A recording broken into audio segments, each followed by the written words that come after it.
Oi, eu sou Guta Cavalcante e este é o canal Doramas, Gatos e tudo mais. E nosso resumo segue em frente, hoje falando sobre os acontecimentos dos episódios 7 e 8 de Um Bom Garoto. E esses episódios foram dramáticos e super emocionantes. Sem dúvida, o dorama está acelerando sem medo e escalando no nível de violência. Para quem esperava uma dessas histórias policiais leves e divertidas e com muita ênfase no romance fofo do casal principal, talvez até se decepcione um pouco, porque o que o dorama tem nos entregado é uma história cheia de momentos tensos e com muita pancadaria e com nossos amados heróis apanhando horrores. Mas antes de começarmos o vídeo, quero mais uma vez agradecer a Carol do Black Cat Cuts, que é a pessoa responsável pelas edições de todos os vídeos aqui do canal. E agora sim, vamos saber o que aconteceu nos episódios 7 e 8 de Um Bom Garoto. O prólogo do 7º episódio já nos prepara para o tom dos episódios a seguir. E temos mais uma cena que exemplifica muito bem a psicopatia de Ju-young, como se isso ainda fosse necessário. Já deu para perceber que ele é totalmente sem limites em sua crueldade, falta de empatia e sadismo. Então, o episódio realmente começa nos mostrando a última cena do anterior com um pouquinho mais de detalhes. E é quando descobrimos que Dong-ju não chegou e socou Ju-young sem dizer nada. Houve sim um breve diálogo, o qual justificou ainda mais a reação violenta de Dong-ju. Resumindo, Ju-young basicamente confessa ter atirado na mãe de Gyeong-il, dizendo com uma expressão de satisfação que consegue perceber que seu contragolpe surtiu efeito. Claro que Dong-ju fica absolutamente ensandecido e parte para cima de Ju-young, desferindo não apenas um soco, mas muitos, o suficiente para destruir o rosto de qualquer pessoa. E Ju-young nem sequer esboça a menor tentativa de se defender. Suspeito? É claro que sim. Como resultado, Ju-young fica gravemente ferido, com hematomas, muitas lacerações e contusões múltiplas, e precisará de várias semanas para se recuperar. Mas o mais preocupante são as consequências que esse acontecimento pode acarretar, não apenas para Dong-ju, mas para toda a equipe. E a resposta vem rápida. Ju-young, que tem um vídeo de toda a agressão, exige a demissão de Dong-ju e a dissolução da equipe especial. E então eles percebem que tudo o que aconteceu fazia parte do plano de Ju-young, que ele fez tudo com o propósito de desestabilizar Dong-ju para que este perdesse o controle e o atacasse. Por isso que ele se deixou espancar por Dong-ju daquele jeito, apenas para ter as provas necessárias para acabar com ele e com a equipe que tanta dor de cabeça tem lhe causado.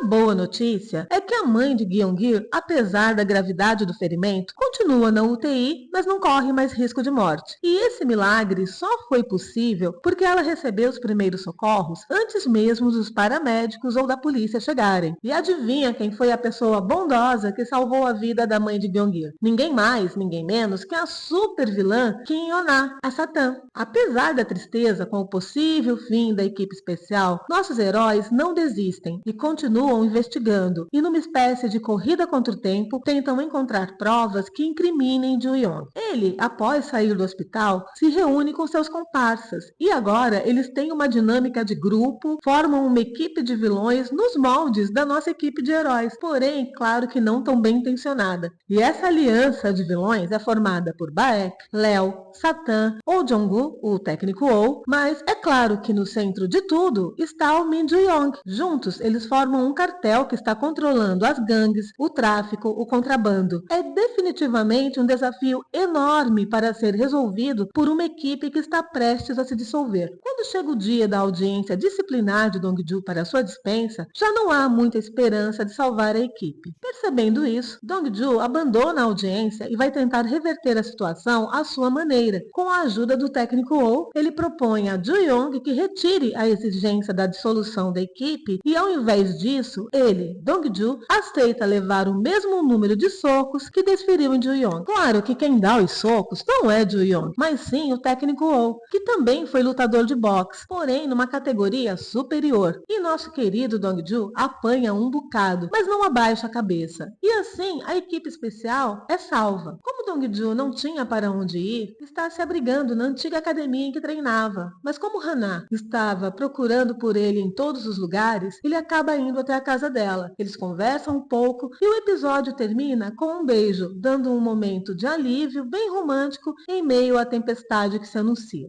Começa o 8º episódio e após o beijo, Dong-ju se despede e está indo embora, mas Hannah o convida para ficar, já que ele mesmo havia dito antes não ter para onde ir. Ou seja, o episódio começa indicando uma vibe romântica, mas não se engane, o nome do episódio, A Bala Perdida, e a assustadora cenazinha inicial estão bem mais de acordo com o que está por vir. Mas quando amanhece, tudo ainda parece leve e brilhante, com Dong-ju dormindo feliz na sala da casa de Hannah, que já está indo para o trabalho. A equipe de medalhistas continua, mas estão sendo obrigados a fazer trabalhos alternativos junto à comunidade, ajudando a melhorar a imagem da força policial. Dong-ju acabou não sendo expulso e também tem que passar por, entre muitas aspas, serviços alternativos na corporação, mas consegue receber outra chance e é apenas suspenso por um mês. Mesmo assim, ele continua frequentando seu local de trabalho e colaborando com os colegas que continuam buscando por provas. Por outro lado,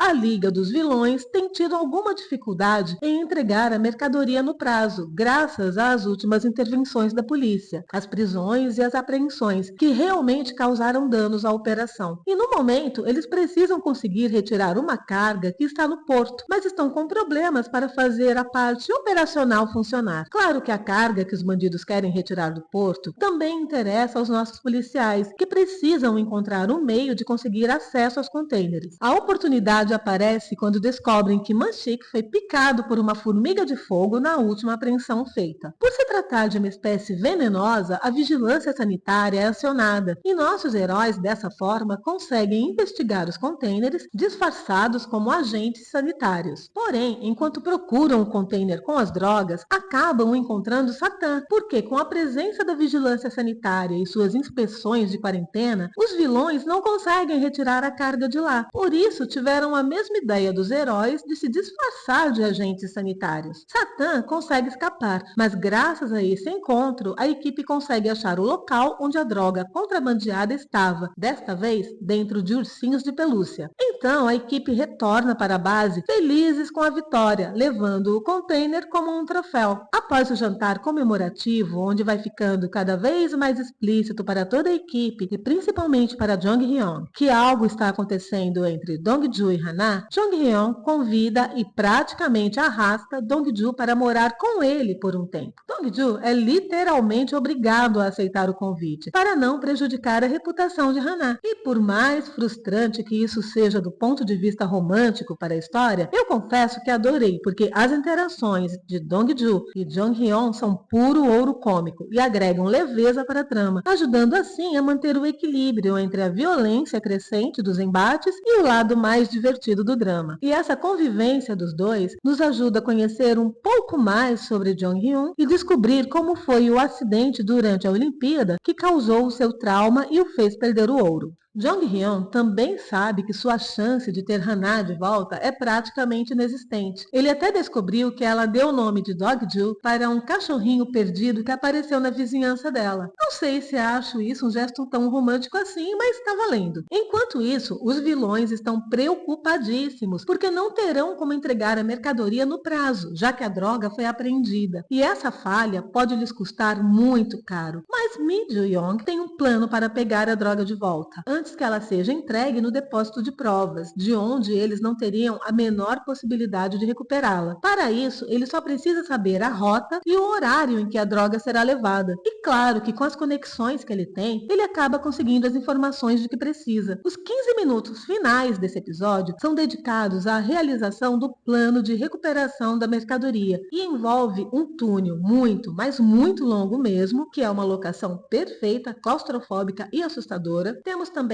vários carros pretos ocupados com bandidos, muitas motos, explosão, tiros, trocação e, enfim, um número quase infinito de malfeitores contra o nosso bravo, porém pequeno, grupo de heróis. E aqui temos mais uma cena épica de ação, daquelas bem amedrontadoras, onde não vemos saída para os nossos mocinhos. Eles se mostram habilidosos e corajosos como sempre, mas a situação oferece um panorama bem desanimador. E esse momento é complementar complementado com a ótima hoste Get in the Ring, do Max. Música excelente que dá o tom perfeito para a cena. E é com esse cenário tão desesperador que acaba o 8º episódio, nos deixando literalmente com o coração na mão. Porque, como é dito por Dong-ju, há dias que são exatamente como balas perdidas. Um Bom Garoto segue entregando uma trama excelente, com bons momentos de comédia, como quando Jong Hyun também é picado por uma formiga de fogo e por ser alérgico ao veneno tem que tomar uma injeção, e então o nosso lindo esgrimista fica apavorado e tem que ser literalmente nocauteado por Dong-ju para que o médico consiga aplicar a tal injeção. Também temos momentos de romance fofinho com Dong-ju e Hana tentando manter o namoro deles em segredo, e até momentos de humor negro, como quando Léo vai executar Guangxi, mas erra o tiro porque recebe uma ligação de sua mãe, com a qual ele é realmente muito fofo. E ele até garante para ela que está trabalhando, mas que não é trabalho de matar. E é assim que Guangxi é poupado, mas colocado dentro de um porta-malas, de onde só sairá para cumprir um papel importante no plano de Jo-yeon. E o equilíbrio entre todos esses gêneros é prova do formidável trabalho do roteirista Lee Dae-il, de Ei Fantasma, Vamos Lutar, que eu adoro, e Chefe de Gabinete 1 e 2, que eu ainda não assisti. E ele não deixa a história perder o ritmo em nenhum momento. Mas então, todos preparados para descobrir como os nossos heróis conseguirão sair desse túnel? Que venha o 9º episódio. Mas e você, o que está achando da história até agora? Já batizou algum pet com o nome de alguém que você gostava? Me conta nos comentários que eu realmente quero saber. E se você ficou aqui até agora, meu muito obrigada. E antes de sair, não esqueça de deixar seu like, compartilhar esse vídeo com outras pessoas dorameiras que ficam aflitas quando heróis estão em perigo, e aproveite para se inscrever no canal caso ainda não esteja inscrito. Na descrição deixarei mais algumas informações sobre Um Bom Garoto. Por hoje é só, até o próximo vídeo e tchau!